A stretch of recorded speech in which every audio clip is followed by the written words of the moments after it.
Hello everyone. आज हम question करने वाले हैं trade problem and trade policies of India. देखिए, इस क्वेश्चन में मैं आपको बता देती हूँ, मैं आपको ट्रेड प्रॉब्लम्स के पॉइंट्स बताऊंगी और ट्रेड पॉलिसी क्या है। इंडिया की ना हर साल ट्रेड पॉलिसी आती है जो 5-5 साल की होती है। पहले ये 1-1 ईयर की आती थी, लेकिन अब 5 ईयर्स के अकॉर्डिंग आती है। लेकिन जो 2023 में पॉलिसी दी गई उसके लिए कोई टाइमलाइन सेट नहीं की गई है। तो इसमें तो डाटा है, ये डाटा तो आपको एक्यूरेटली लिखना होता है। इसमें तो समझाने लायक कुछ नहीं होता। इसमें मेनली क्या होता है, ट्रेड पॉलिसी कि सरकार ट्रेड पॉलिसी में सरकार किस तरफ फोकस ज़्यादा करती है, या तो एक्सपोर्ट की तरफ या फिर इंपोर्ट की तरफ, या फिर दोनों को इक्वली ही रखती है।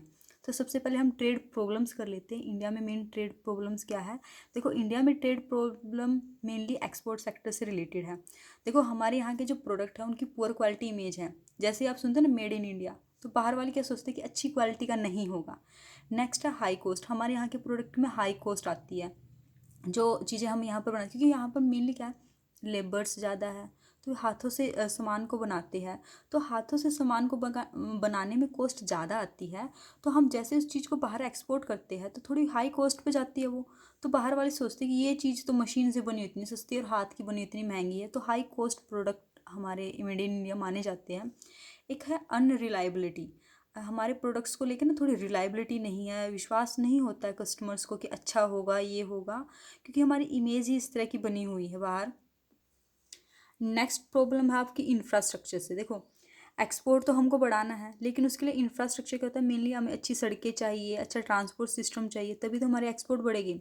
अब किसी ने बाहर से ऑर्डर दिया हमें कि आपको इतनी ये सामान बना के हमारे पास पहुंचाना है, लेकिन हमने बना भी दिया, लेकिन हमारे पास अच्छी सड़कें नहीं है, ट्रांसपोर्ट सिस्टम नहीं है, तो टाइमली वो एक्सपोर्ट नहीं हो पाएगा, वो सामान टाइम से वहाँ पर नहीं पहुँच पाएगा। तो इसके कारण भी ट्रेड में प्रॉब्लम आती है, एक सप्लाई प्रॉब्लम होती है। देखिए, इंडिया में क्या होता है, इंडिया में नहीं, मेनली हर कंट्री में होता है। देखो, इतनी सप्लाई को हम शॉर्ट रन में बढ़ा नहीं सकते, लॉन्ग रन में बढ़ा सकते। अगर आप कहोगे आज ऑर्डर दोगे कि मुझे कल तक ये सामान चाहिए, तो नहीं हो सकता। हम रातों रात इतनी सप्लाई नहीं बढ़ा सकते किसी गुड्स की। हमें टाइम चाहिए। और सामने वाले को ये होता है कि उनको बस आज ऑर्डर दिया, कल तक उनको मिल जाए।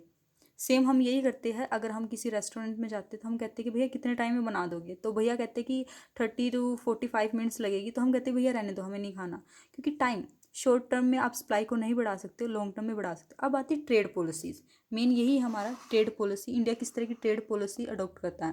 देखो, दो तरह की ट्रेड पॉलिसी होती है। एक हमारी फ्री ट्रेड पॉलिसी होती है जिसको आउटवर्ड ओरिएंटेड पॉलिसी कहते हैं। एक हमारी प्रोटेक्शनिस्ट ट्रेड पॉलिसी होती है जिसको इनवर्ड ओरिएंटेड पॉलिसी कहते हैं। देखो, फ्री ट्रेड पॉलिसी में क्या होता है, फ्री क्या मतलब, क्या फ्री है, इट मीन्स यहाँ पर किसी तरह कोई टैरिफ नहीं लगाया जाता, ना इंपोर्ट साइड ना एक्सपोर्ट साइड। आप आराम से जितना इंपोर्ट एक्सपोर्ट करना आप कर सकते हो। प्रोटेक्शनिज्म में क्या होता है कि हम टैरिफ लगाते हैं। क्यों टैरिफ लगाते क्यों है, ताकि हम यहाँ पर इंपोर्ट्स को कम करना चाहते हैं और एक्सपोर्ट को बढ़ाना चाहते हैं। यहाँ पर हमारा ऐसा कोई एजेंडा नहीं था। यहाँ पर मेन एजेंडा हमारा क्या था कि हमें जस्ट ट्रेड करना है, फ्री ट्रेड पॉलिसी अपनानी है, हमें दुनिया के साथ जुड़ना है, उनसे सामान लेना है, उनको अपना सामान देना है। लेकिन यहाँ पर आके पॉइंट क्या बन जाता है कि हमें अपना सामान तो बेचना है, लेकिन बाहर का सामान कम खरीदना। तो प्रोटेक्शनिस्ट ट्रेड पॉलिसी में दो तरह की पॉलिसी आती है। या तो आप टैरिफ लगा के प्रोटेक्शन कर सकते हो, प्रोटेक्शन बाहर के प्रोडक्ट्स को अपने देश के अंदर आने से रोक सकते हो, या फिर एक नॉन टैरिफ बैरियर्स है, जैसे क्वांटिटी। आपने लास्ट सेमेस्टर में किया है कि टैरिफ कोटे की लिमिट सेट कर देते हो। यही है मेनली जो ट्रेड पॉलिसीज़ है। फिर मैंने आपको बताया नोट्स में मैंने कि 2015 से 20 वाली, और जो लेटेस्ट आई है आपकी 2023 वाली, वो आपको लिखनी होती है। उसमें कुछ गोल्स हमारे कि हमें इतना एक्सपोर्ट करना है, 2 बिलियन या ट्रिलियन तक का हमें एक्सपोर्ट करना है, ये ऐसी पॉलिसी थी। वो डाटा है, आपको डाटा एक्यूरेट लिखना होगा। इस क्वेश्चन में समझाने लायक यही था कि आप और भी पॉइंट्स बना सकते हो। आपको अगर कोई याद आता है पॉइंट्स कि एक्सपोर्ट सेक्टर में और कौन सा है कि प्रॉब्लम है एक्सपोर्ट सेक्टर में हमारे ट्रेड करने में, मेनली और भी लिख सकते हो आप अगर आपको कोई पॉइंट याद आता है। एक यहाँ पर आ सकता है law and rules and regulation भी आ सकता है। देखो, इतना इजीली नहीं होता कि आपका मन है किसी चीज़ को एक्सपोर्ट करने, उसके लिए सरकार की परमिशन होती है, रूल्स होते हैं, लॉ होते हैं, बहुत सारा डॉक्यूमेंट्स का वर्क होता है, उसके बाद ही आपका सामान बाहर एक्सपोर्ट होता है। ये भी एक प्रॉब्लम में डाल सकते हो आप। ठीक है, ओके, बाय।